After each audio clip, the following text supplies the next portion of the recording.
বোন, তোমাদের কিছু বাস্তব কথা বলি। পুকুরের পানি সবাই ব্যবহার করে, কিন্তু কেউ খায় না। আলু সবার সাথে মিশে, কিন্তু সবাই খেতে পছন্দ করে না। মিষ্টির দোকানে এমনি মাছি বেশি থাকে, ওইটা দোকানদারের অ্যাটিটিউড না। খোসা সহ একটা কলার দাম 5 টাকা।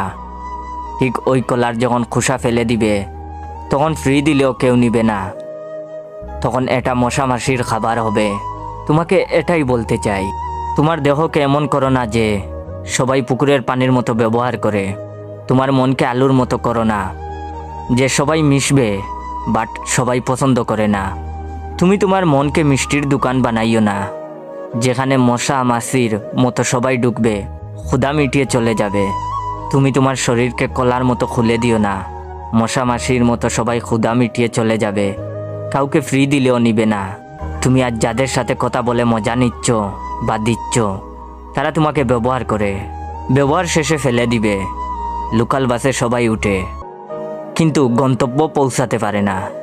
যে তোমাকে আজ খারাপ বানাবে, সে তোমাকে কাল বলবে ও ভালো না, চরিত্র খারাপ। গালি তো আছেই। বর্তমান পরিস্থিতি বড়ই ভয়ঙ্কর, মোকাবেলা করতে পারবে না। আমার কথায় খারাপ লাগলে নিজের আপন ভাই মনে করে ক্ষমা করে দিবেন।